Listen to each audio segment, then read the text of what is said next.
Why did I get involved in politics and government, and why should we get involved?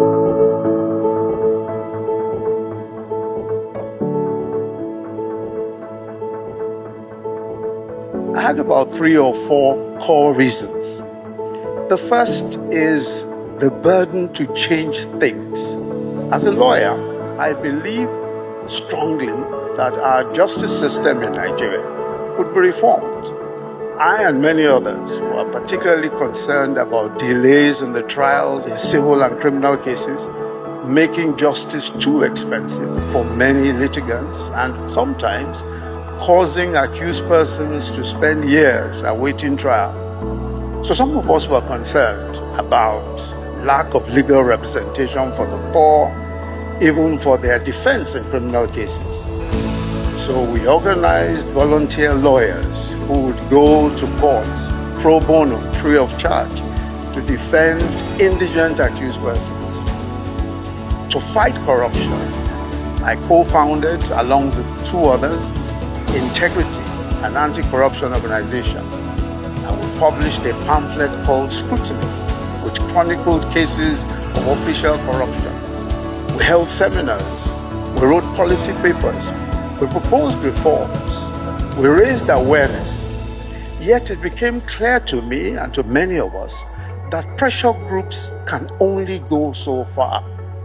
To bring about large-scale change, to deploy human and material resources to solve problems for a country of 200 million people, government must be involved.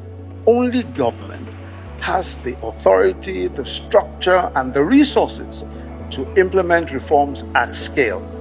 So for me, that opportunity came in 1999 when I was appointed Attorney General and Commissioner for Justice in Lagos State of Nigeria by the then Governor Bola Tinubu, who is now President of Nigeria. And working closely with the bar, with the bench, we launched several key initiatives. And one of the most impactful was the Citizens' Rights Department within the Ministry of Justice. Under this umbrella, we created something called the Office of the Public Defender. And I want you to follow the trend of this, because the Office of the Public Defender provided free legal representation for indigent citizens in both civil and criminal cases.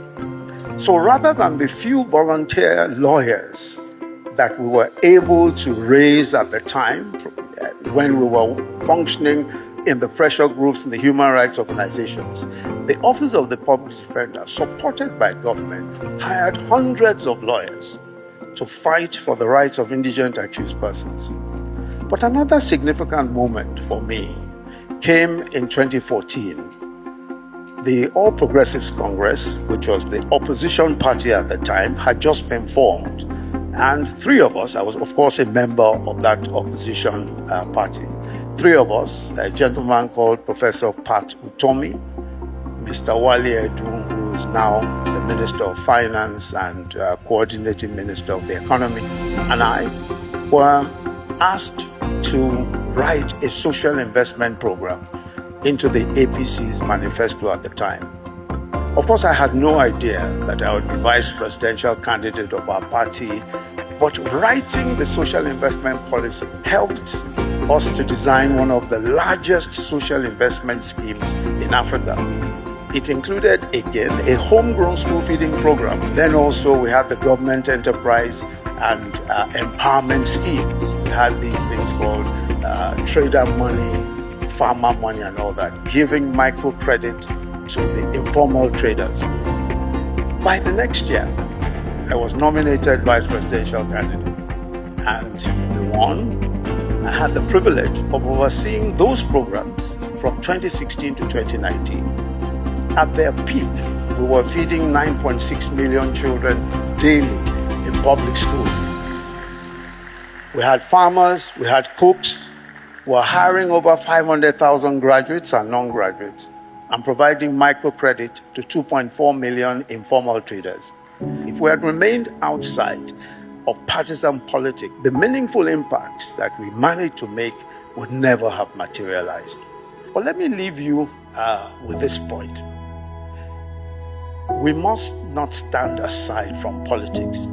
In a democratic society, if we seek real structural change that touches the roots of inequality, of poverty, of injustice, and underdevelopment, then we must engage not just as critics but as participants. Yet advocacy and activism are powerful tools. They raise awareness, we apply pressure and shift public opinion. But history shows that the scale and depth of transformation that is required, especially in developing countries, cannot be achieved outside the arena of political power. Some may argue that politics is dirty, should be avoided, but that moral distance itself, however well-intentioned, leaves a vacuum. And vacuums, as you know, especially in politics, will never be empty for long. It'll be quickly filled by opportunists, by incompetent people.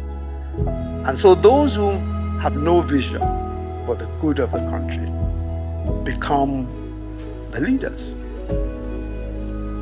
Then we who stepped aside become complicit in the rise of leaders who do not care. If those with competence and integrity shy away, then those without will take their place. And they will rule not just over the apathetic, they will rule not just over those who don't care, but they will rule over all of us. And their decisions will outlast their terms and will outlive our silence. So the context is not just neutrality, it's a betrayal of a generation when we refuse to participate because we think that, well, this might soil us one way or the other. Even if we fail, our participation will light a path. It will offer a new model.